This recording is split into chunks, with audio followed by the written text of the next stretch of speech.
Okay guys, good morning. So ngayon, i-try natin mag-encode na which is kailangan malaman natin kung saan natin dapat ilagay yung tao, yung tamang tao. Kung ilalagay mo ba sa left or right.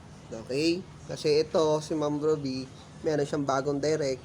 So ngayon, yung iba, hindi pa din siya magets kung paano nagpapares. Okay? Kung paano nagpe-pair. So ngayon, i-discuss ko dito yung actual na presentation para malaman kung saan yung tinatawag na weak side and then strong side. Okay, so ito yung account niya. I-update muna natin. Yan, i-update muna natin. So, para walang masyadong nagpa-pop up, i-ano muna natin to. Masyadong magulo sila eh. Yan. Para walang magulo. I-back mo lang. Okay, yon. So, successfully updated na yung record niya. So, may 800 na siyang income. Okay. Ang available fund niya is 2,050.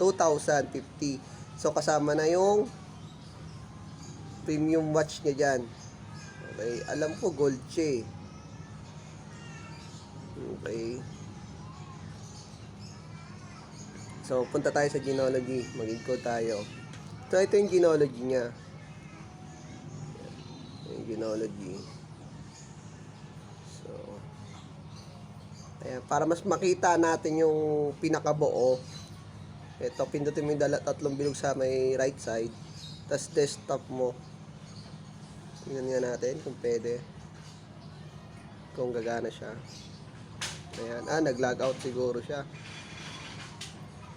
Okay. Ayan yung yan yung makikita mo. So, ito yung main account niya. Yan yung left and right.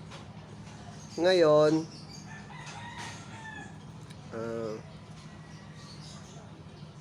punta tayo. So, medyo maliit. Ibalik na lang natin sa dati para mas makikita.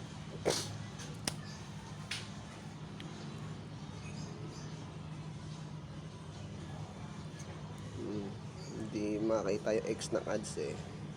Basta pag nagpa-pop up, huwag nyong dudut-dutin. X lang ang iyan nyo. Ang pindutin nyo.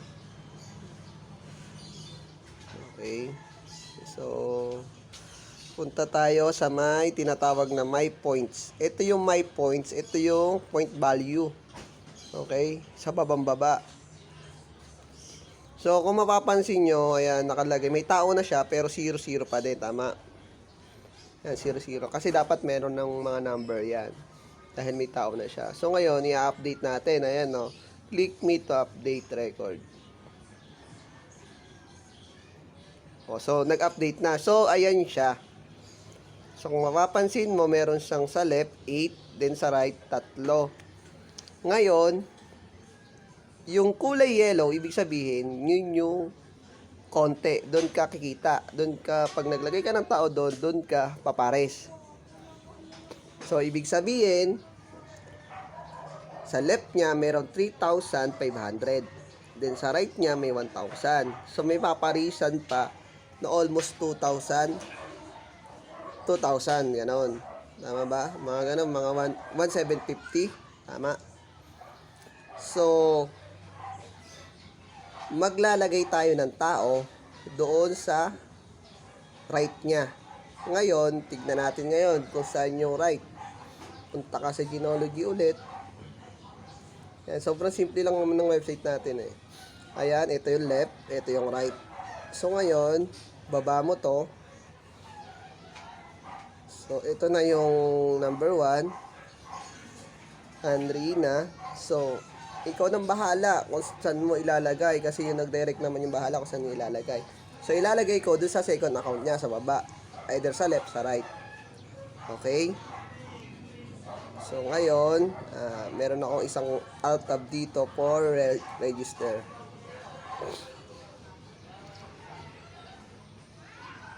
Ayan. Teka lang. Lipat natin. Dito tayo sa trendy.com. Kailangan makapunta ka dyan para makapili ka kung anong command ang gusto mo.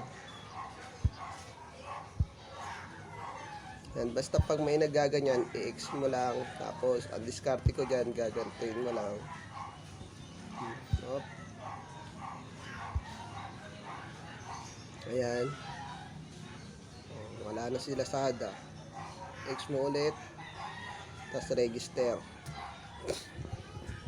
Sa main code kami, naka-prepare na dapat. Pag nag-encode kayo, naka-prepare na lahat. Okay, dito muna tayo sa activation code. Murahin muna natin yan.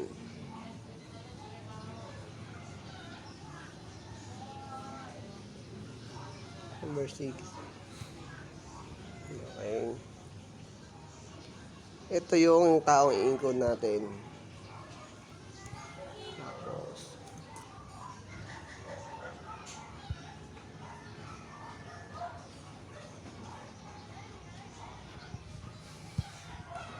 email. Yung email niya, mas maganda, unique din. Pero hindi naman siya complicated na maraming special character. 01 yan. Tapos,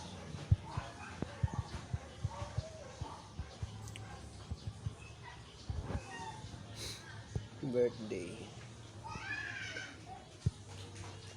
User.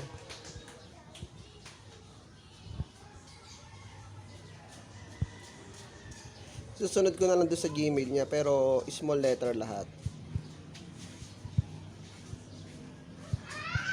Ayaw niya mag-small. Female.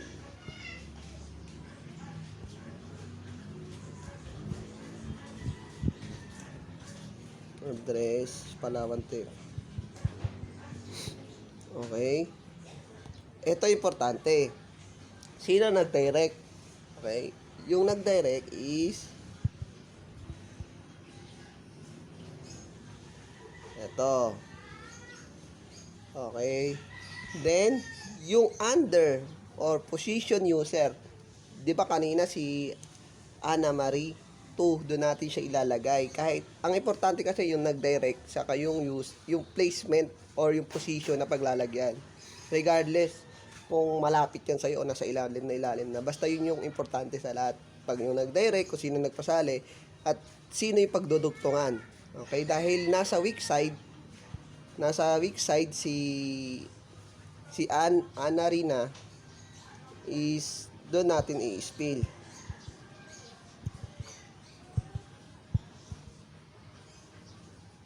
Tama ba? Ano ba yung user nun? Teka lang, nalito ako . Okay, so ito naman yung advantage kapag marunong ka gumamit ng Alt-Tab. Ayan. Copy paste mo yan. Ito. Ano natin to? Ika-copy mo lang yan, copy. Tapos punta ka sa my application form. Paste. So para hindi maligaw, ganun lang. Pwede nyo ganun gawin nyo. Kasi ako kumisa sinusulat kayo, pero yung discard na yun, pwede yung gawin. Okay, tapos register. Ayan, attention. Kapag walang command or siya or nag-pop up na wrong, okay na siya.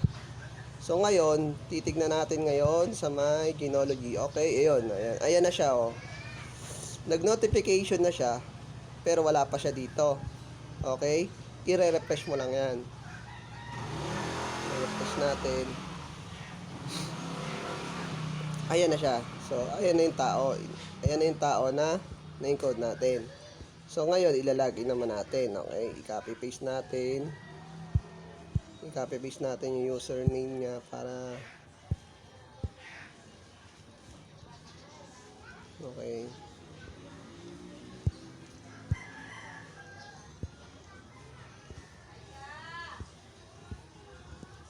Yan.